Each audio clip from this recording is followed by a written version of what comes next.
Isle Royale is the least visited national park in the lower 48 states with only about 20,000 visitors a year. It's also the most revisited park in the system and, in my opinion, one of the most underrated.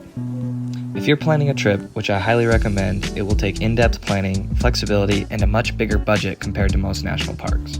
You can arrive by boat or by seaplane from the Upper Peninsula in Michigan or along the North Shore in Minnesota. Minnesota is much closer, with the shortest boat ride being only 1.5 hours to Wendigo from Grand Portage. The two main hubs on the island are Wendigo on the west and Rock Harbor on the east. It takes between 6 and 7 hours to get to Rock Harbor from the UP and from Minnesota by boat. The much more fun and exciting way to go, if your budget allows, is by seaplane, which takes about 25 to 40 minutes. On top of the long boat rides, the drives to get to the ports are also extremely long. Grand Portage from Minneapolis is almost 5 hours, while Copper Harbor in Michigan is almost 6 hours from the nearest major city, Milwaukee or Minneapolis. So it should be starting to make sense why this park has so few visitors. Not only are the distances long, but prices are high and the availability is limited. Booking months in advance is required. We booked about 3 to 4 months in advance, and we're still not able to come back the day we originally hoped. We ended up spending one more day on the island, which we were glad we did. The scenery in parks is always hard to expect based on pictures. Rarely do places look just like their pictures, while some live up to the hype, others don't, and some places are just impossible to capture by picture.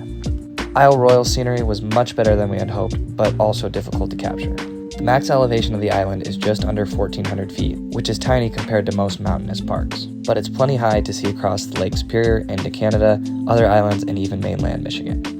Because of Ice Age glaciers, there are thousands of small islands and rocky cliffs. The island and surrounding area has very interesting lighthouses, and Lake Superior feels and acts like an ocean. Almost no development can be seen, which is exactly how you want this place to feel, and when on a seaplane, the view from the sky really puts into perspective how isolated the island is and how big it is. The Wendigo area on the west side wasn't as pretty to me as Rock Harbor, but it was different, so it was still worth checking out. In Isle Royale, the wildlife will always outnumber the visitors on the island. On our visit, we saw 3 bald eagles, 2 foxes, tons of loons, and 4 moose, which is a fairly average visit by their standards. Wildlife encounters are common no matter where you are on the island. They have one of the most interesting predator-prey studies in the world, and it is a delicate balance. Moose are able to swim 12 miles from the mainland, while wolves used to be able to walk when the lake would freeze over. When one population gets too large or too small, it dramatically affects the others, so all outside unnatural contact has to be monitored. The best way to learn more is to take the Rock Harbor Lighthouse Tour, where you can visit the lighthouse, as well as the study that the resident scientist and his wife work on every summer. And on top of that, there's also an old fish hatchery, and the old buildings and tools preserved by the park. You can also fish on the island, but with restrictions. If you're looking for solitude and a true feeling of being alone in the wild, this is the park to visit in the lower 48. Isle Royale is 99% designated wilderness, so only near the campsites, Rock Harbor, and Wendigo areas will it not be leave no trace and undeveloped. Many visitors will stick around the Rock Harbor Lodge, while a very limited number attempt crossing the island end-to-end on the 40-mile trail. The park has a limit on consecutive days for the most popular campsites, so it shouldn't be difficult to find a spot, but keep that in mind when planning where you're going to stay each night. In Wendigo and Rock Harbor, they have shelters available as well as on a first-come, first-served basis. There are no roads on the island, so everything is traversed by hiking, boat, or seaplane. It may not seem like it until you dive into everything the park has to offer, but the island has a good variety of sights and activities. There are very few streams that you'll run across, and the land is mainly a mix of bush, rocks, and forests. There are some great overlooks like the Mount Ojibwe Tower and Franklin Mountain, but most of the variety and activities revolve around the water. You will come across people and animals swimming in the freezing lake or jumping in and quickly getting out like I did. You can rent canoes and kayaks very affordably for about $23 for a half day and $40 for a full day. There are 4 different boat tour options that are booked through the lodge and have to be booked on the island. Most tours run just under $40 and last a few hours. Our favorite was the Rock Harbor Lighthouse Tour, but Passage Island was great too. And instead of taking the tour to Lookout Louise, we opted to paddle across Tobin Harbor and do the hike up from there, where you can get great views into Canada and also see a more barren, fire-struck landscape. While you're on the water, you'll see more islands, different wildlife like loons and eagles, crazy rock formations, and different harbors.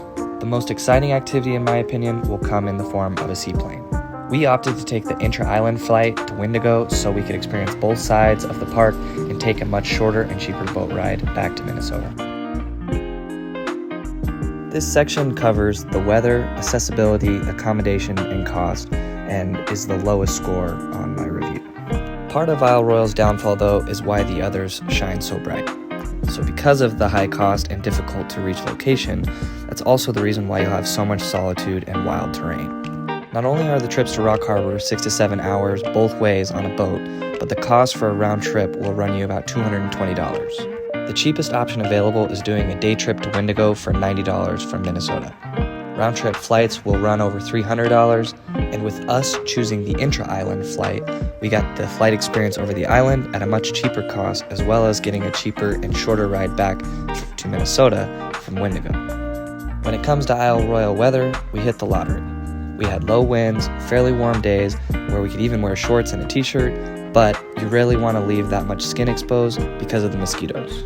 If you aren't constantly resupplying bug spray and get too many mosquito bites, it can ruin your trip, so be aware. We had almost no rain, which also kept the mosquitoes at bay, and there were no delays because of weather. The entire week before we arrived, they canceled all Passage Island tours because of weather, and often the winds are too high to enjoy canoeing on the harbor. Even at its warmest, it is a max 60 to 65 degrees, so it's best to keep your schedule flexible and dress warm. We were able to mix in a few hikes like Scoville Point when the water was too rough to paddle to adjust our schedule as necessary. But the number of trails around Rock Harbor are limited, while the flights get delayed there as well. The flight the day before we were leaving got postponed another day because of plane issues, and boats can also experience delays, so I wouldn't have any concrete plans the day after you get back from the island. Because of the extra day we stayed on the island, we had already had a lot of free time, which was nice change of pace compared to most of our trips. But if we had had any cancellations, we definitely would have gotten bored, as there are only so many hikes you can do on the Rock Harbor side. When it comes to lodging, the campsites are very nice and spacious, and the lodge is a great hub. They have 2 restaurants with hot food and a small grocery supply store. You can only get access to Wi-Fi if you are a guest of the lodge, which definitely was a surprise to us since we didn't let our families know we wouldn't be in contact with them for 3 days. But getting forcibly disconnected like that was a great escape from the world. Last, one bonus that many may overlook is the extremely long daylight hours. Probably the longest in the lower 48 because of Michigan's location in the time zone and how far north the park is. The sun didn't set until almost 10 p.m. and was up by 6 a.m. each day. For people that make the most of their days like we do, it was perfect to have the extra light when you have to reset up your tent each night. If you're coming up the North Shore from Duluth, I would recommend checking out the Aerial Lift Bridge, Split Rock Lighthouse, Grand Marais, and Grand Portage State Park on the Canadian border. There are 6 other state parks on the North Shore that are also worth checking out if time allows. The more we look back on Isle Royale, the better we feel about it and the higher it tends to climb up on our favorite national park list.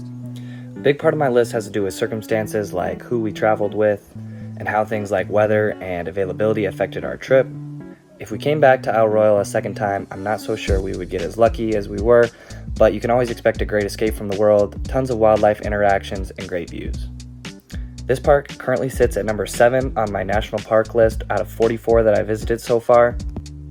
I have my individual scores laid out with an overall rating of 9 out of 10. If you want any details on who we booked through, what our schedule looked like, and what hikes we did, drop a comment below, and be sure to check out my time-lapse of our intra-island flight on the next video as well. And last, please subscribe and let me know how I can improve these videos and what you would like to see in the future.